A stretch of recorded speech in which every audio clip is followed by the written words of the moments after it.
NBC presents Frank Lovejoy in Nightbeat.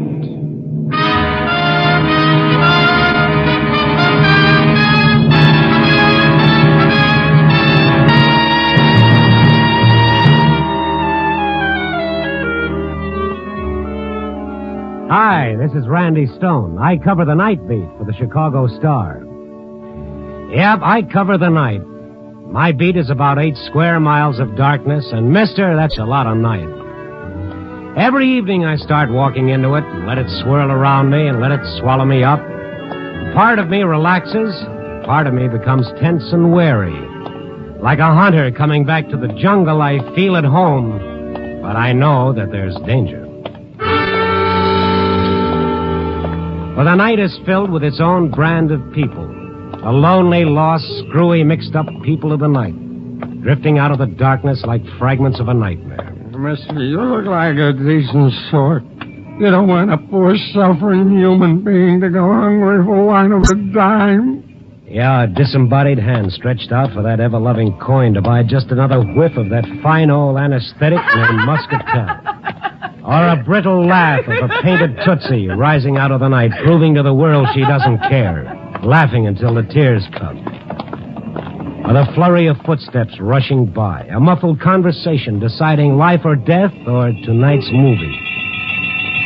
An ambulance racing past on its way to General Hospital, its red warning light flashing on and off quickly, like the frenzied pulse beat of the poor devil inside. Randy Stone, Demon Reporter. Hiya, R.S. How's the old Crusader? Night is for the phony, too, like this character coming toward me while I was grabbing a bite in the little restaurant next to the radio and TV studios. The actor, on stage 24 hours a day. You mind if I sit down next to you, baby? What do you say? How's the kid, huh? Oh, the kid's fine. Teething like mad. Nothing serious. Barrel of laughs, this character. Real sense of humor. You know, I love that column of yours, baby. With me, it's like a shot of Vincentry. Uh-huh. The only lack I find in it is that I never see any mention of, guess whom? Whom? John Bruce, the world's greatest thespian. Also available for wakes, weddings, and beer busts. You couldn't see your way clear to letting go of my sleeve so I can finish my coffee. How do you like this, citizen? He can insult you till you curl up and die, and you still love him. Look, I know the minute I'm out of your sight, you're going to forget me, so I'm going to give you this little postcard to hang on to.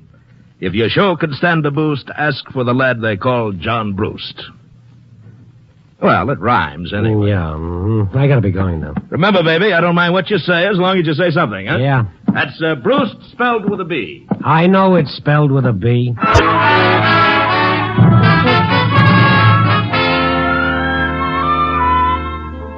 A great, big, beautiful hunk of zero.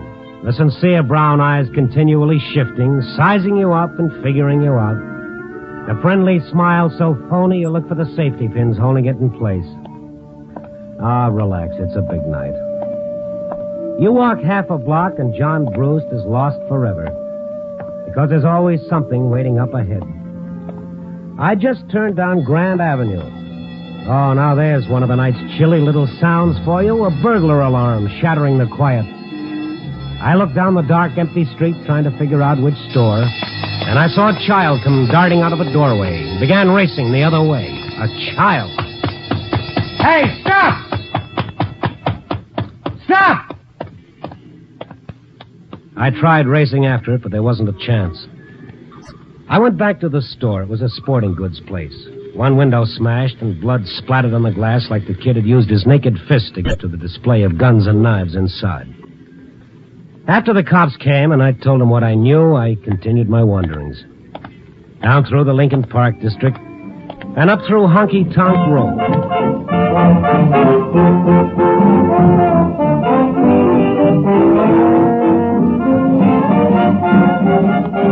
The wild neon signs making the night bleed red and green and purple. And then the little jazz combos beating their brains out.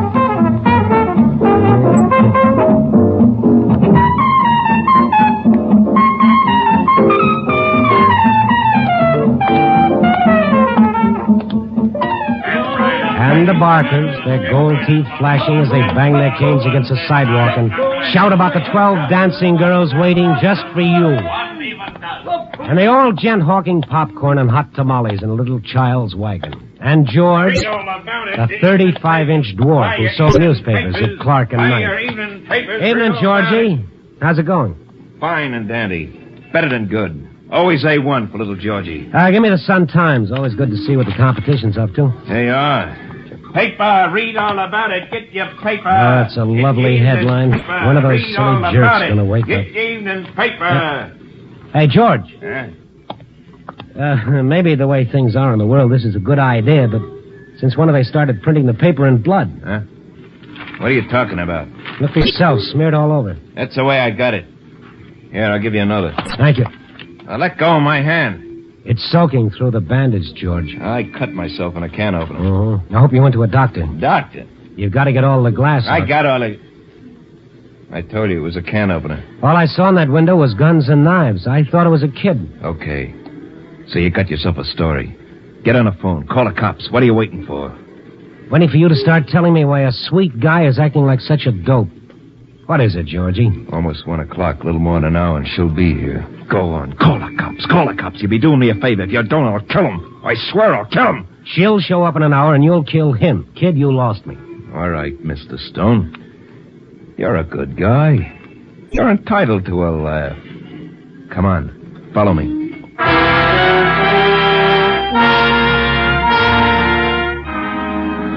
He dumped his papers onto the stand and started across the street. 35 inches of desperate humanity. I followed him around back and down the stairs of an old tenement. He stopped at the basement door to fish out a key.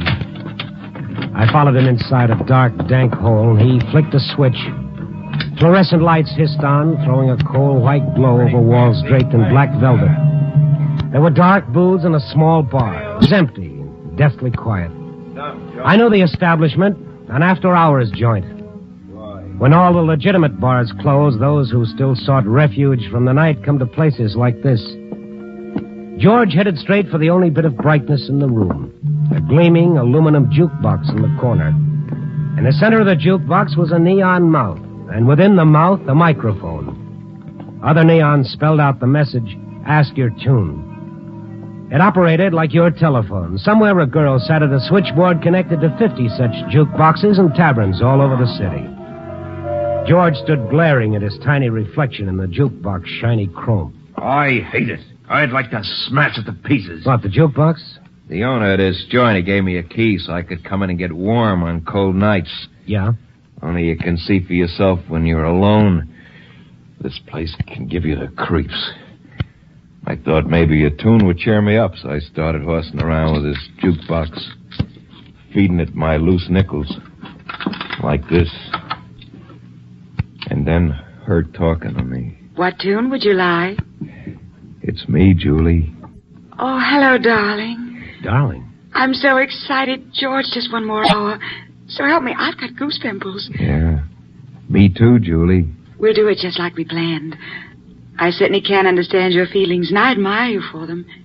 Say, before the boss catches me spooning, I better play a record. Not a record, Julie. The record. The record, George.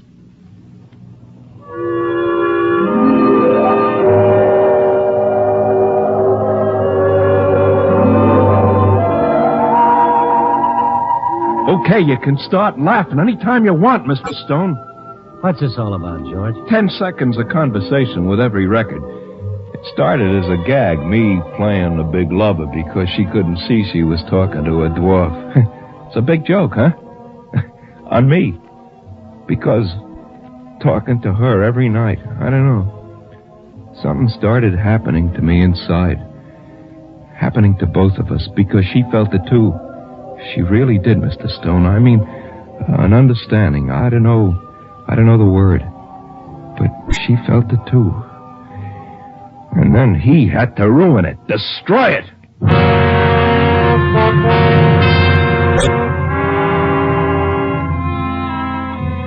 Yes, it was soap opera at its sudsiest. The little dwarf and his love affair with Julie the jukebox girl. So help me, Georgie even invented an invalid wife.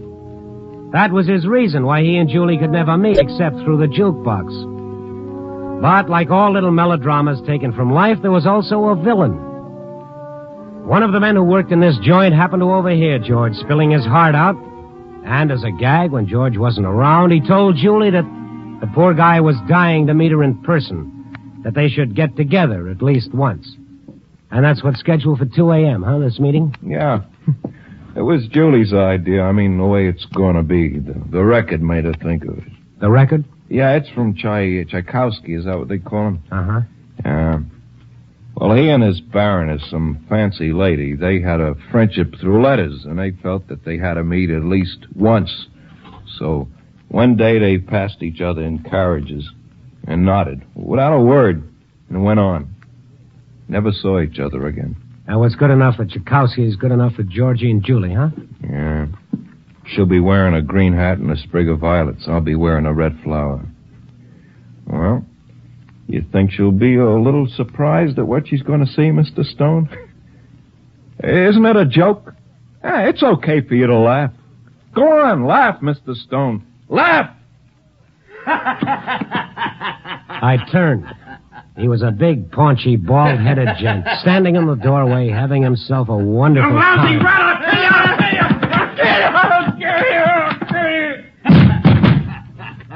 It was right out of Mac's Senate, a barrel of laughs. George, the dwarf, charging right into the big guy who merely lifted him up, shrugged his shoulder, and sent the little fellow flying across the room, crashing into a wall. What a character that little monkey is, huh? Did he tell you about his romance? So you're Cupid. That's me. I'm even willing to stake him to that rose for his lapel. Nothing's too good for Loverboy. What a line he's got. You gotta hear it to believe it. Hey, George!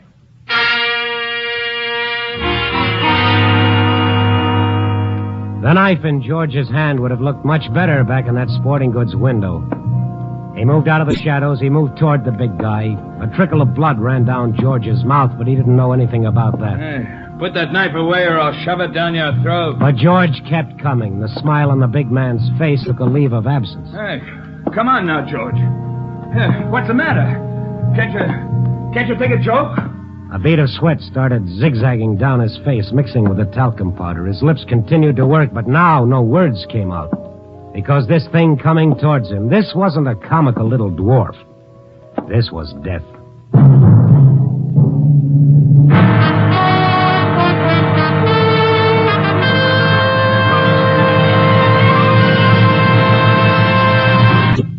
NBC is bringing you Nightbeat, starring Frank Lovejoy as Randy Stone.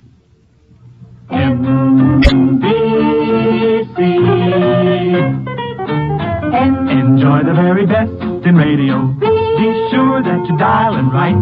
Seems like the very best in radio. Morning, noon, and night is from this station. Morning, noon, and night. And now back to Nightbeat and Randy Stone.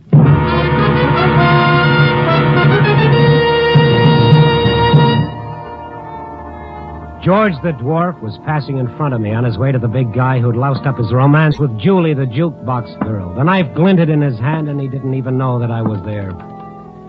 The only other person in all the world existed for him at that moment was a heavily perspiring fat man. Then as George came just a little closer, I lunged. Let me go! Twisted his arm back until the knife clattered to the floor. And I reached down for it as George tore loose and ran out of the door. How do you like that little character trying to knife me? I'm going to call the cops so fast. Wouldn't that be a little awkward, seeing how the joint here is slightly illegal? Huh? Well, one thing I'm going to do, I'm going to tell this Jane on the jukebox who she's dealing with. I'm going to tell her this crazy punk's liable... Mister, Huh? you even say howdy to that girl, and I might decide to find George and give him back this knife.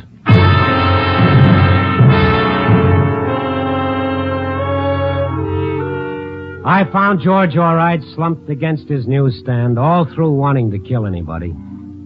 I told him I'd see the cops, and maybe they'd say it was okay if George paid for all the damage to that sports store and behave himself from now on. That didn't make him feel much better, because it was getting awfully close to 2 o'clock in his meeting with Julie. I told him that I'd call Julie and inform her that he'd suddenly come down with a slight case of bubonic plague or something. I got the name of the company off the jukebox in the after-hours joint. The Acme Music Company. I found a phone booth, reached for a coin, and instead came up with a card that said,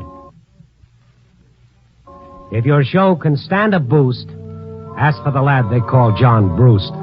And John's beautiful, phony face smiling up at me. All of a sudden, I was looking for the phone number at the bottom of the card, and then I began dialing like mad. That's got to be her. Which one? Coming down the street. The green hat, the sprig of violets. Yep. Wow. This is going to be a distinct pleasure, baby. Oh, just remember what you're supposed to do, baby. You walk past, you nod, and you keep walking. What's the mystery all about? You can level with Brucey, boy. $10, no questions asked. That was the agreement. Oh, can I at least mumble some quote about... You open your mouth for anything but breathing. Okay. She's almost reached the corner. Move. I stepped back to the paper stand where George was waiting. Together we watched Julie and John Brewst approach each other. Mr. Tchaikovsky never had it so good. She was really something out of body beautiful. As the two approached, George's hand unconsciously fastened on my arm. Now Julie and John were passing each other, their eyes meeting. George's hand began to tighten. Julie. Oh, how beautiful. How beautiful. Julie nodded to John Brewst, and out of the corner of my eye, I saw little George nod in return. For one sickening moment, I thought Brewst was going to open his mouth and go into a monologue, but somehow he controlled himself. They passed each other and went on. I looked down at George. His eyes were shining. It was me. What I said to her, pouring out my heart, that brought her here tonight. Sure it did. Yeah. But why couldn't it really have been me? Why couldn't it have been me, Mr. Stone?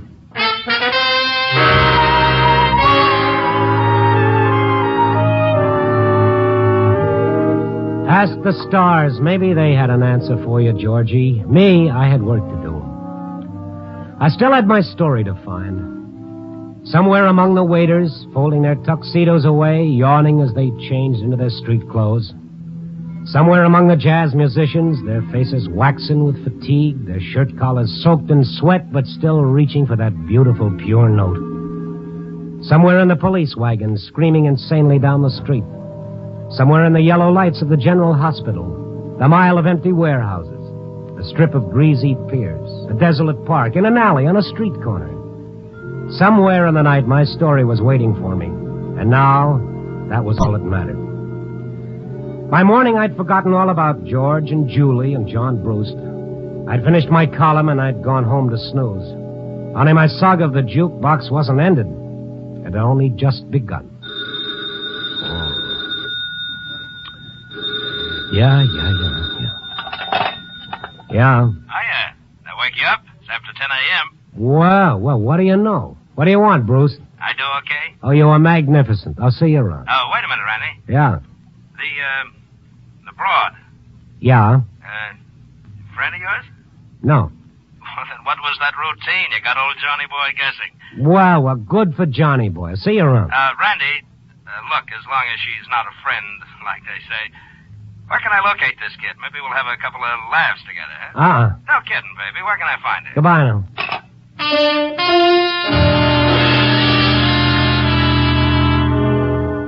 Yeah, when you're in my racket, when you deal with these characters on the Nightbeat, brother, you've got to be prepared for the totally unexpected. Johnny Boy had fallen for the lady of the jukebox like a ton of bricks. Of course, he couldn't come right out and say it plain and simple. He had to ham it right up to the hilt. But I knew the score. And from then on, he haunted me night and day. Ah, come on, Randy. Who is she? Where can I find her? Give the girl a break, huh? He'd corner me on the street, at the newspaper, at my home. Who is she, Randy? Come on, be a pal. What's wrong with me looking her up and giving her a little attention? Day after day after day. Where can I find her, Randy? What's the big mystery? For a while, I even enjoyed it. He was sweating, and on him it looked good. But I guess this morning, I just wasn't in the mood. I'd come down to the office around 5 a.m., and any newspaper office that time of day is a pretty sad affair. Cleaning women sloshing their way up and down the aisle, the gray, listless dawn flat against the windows, the empty desks, And me with one of those real sour little tales to write about a bum they'd found behind some garbage cans on Skid Row. A bum with a Distinguished Service Cross pinned to the pocket of his filthy shirt. One of those gallant young gods that we swore we'd never forget. Yeah, I was feeling Jim Dandy as I sat down to my typewriter, and I whipped a hunk of paper into the roller. And then I saw John Bruce standing in the shadows across the room from me. Hello, Randy. Look, friend, I'm not in the mood this morning. I've got work to do. Randy, you've got to listen to me.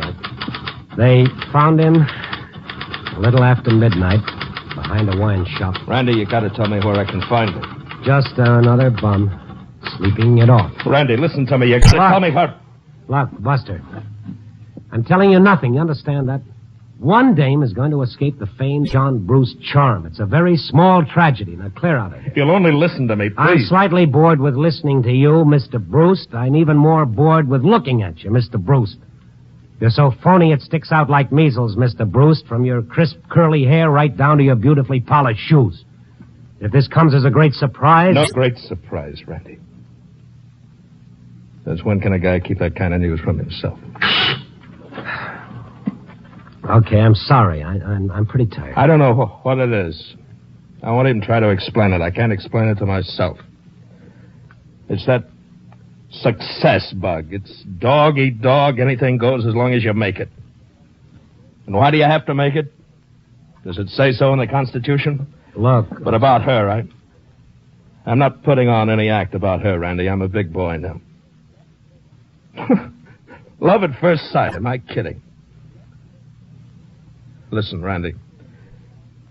We just exchanged a look, maybe 5 seconds. And until the day I die, I won't be able to forget it. I guess that sounds like some more of Johnny Boy's routine, huh? No. Go on. Go on? What can I tell you? How do you explain it? But in those few seconds, I saw something I've been looking for all my life, Randy. Something genuine. Something real. Something... Well, maybe I saw my own salvation, Randy. Or maybe I was just kidding myself, selling myself a bill of goods. But I got to find out. I got to see her again, talk to her. Maybe the minute she opens her mouth, the dream will come tumbling down like Humpty Dumpty. I don't know. I don't think so. Now, where is she, Randy? The Acme Music Company. Only take your time. She doesn't show up until night.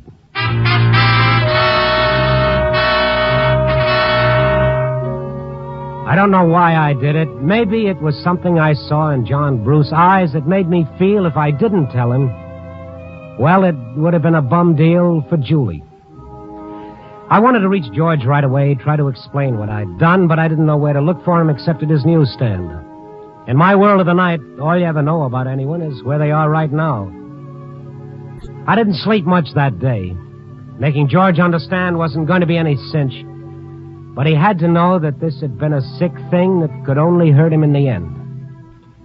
That night, I hurried right onto his newsstand, only he wasn't around. I started worrying, and on a hunch, I went across the street to the after-hours joint. The door was ajar. I went in.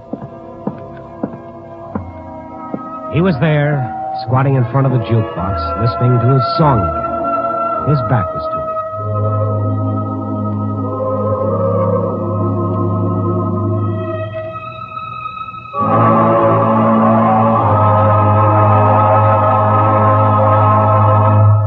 The song ended, and I searched my mind like crazy for the right words. He was fumbling with some coins, and he slipped one of them into the jukebox. Like it, darling? Oh, you know I do. Every time I hear it, I see you again. So beautiful. You're pretty beautiful yourself, mister. Julie, it's wonderful to hear you say that.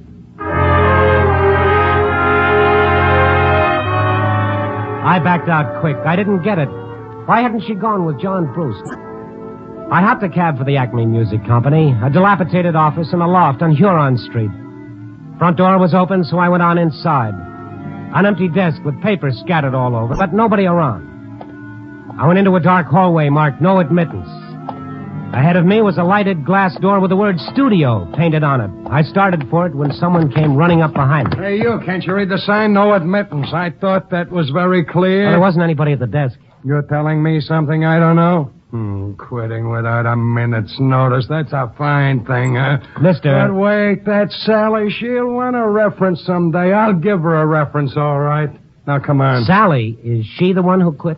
Without a minute's notice. A jerk comes popping in. I was working in bank. Next thing you know, she's waltzing out of here with him. But that's okay. Someday she'll want a reference. Sally is a dark-haired girl, beautifully built.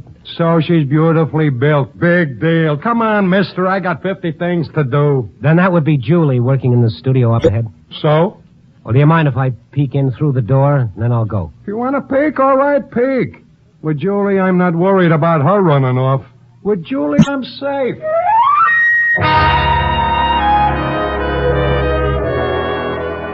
Yes, he was safe with Julie. As I looked through the glass door, I thought, sure, it figures. Two can play the same game. The dwarf had his John Bruce, and Julie had her Sally. Julie couldn't have shown up for a meeting with George even if she wanted to, because I very much doubt that Julie could have lifted her 350 pounds out of that chair.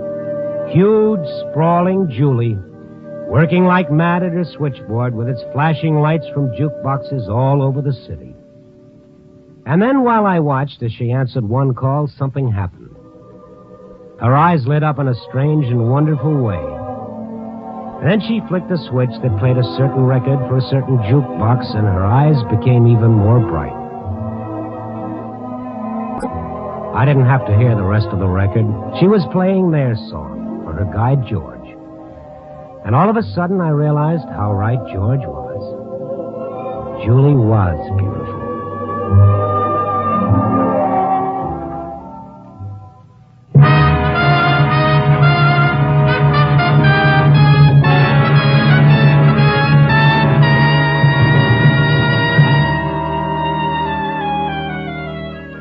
Yeah, that's how it is when you walk the Nightbeat.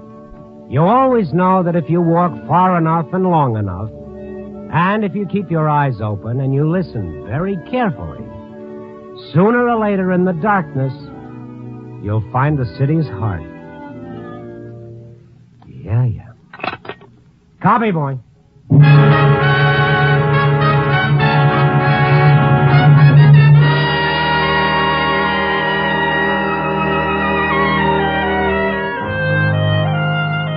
Nightbeat, starring Frank Lovejoy, is produced and directed by Warren Lewis.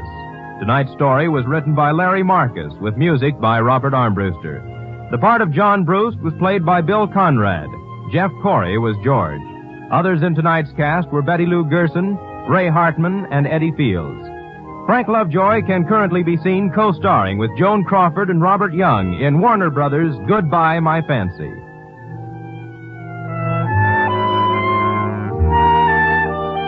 Listen next week at this time and every week as Randy Stone searches through the city for the strange stories waiting for him in the darkness.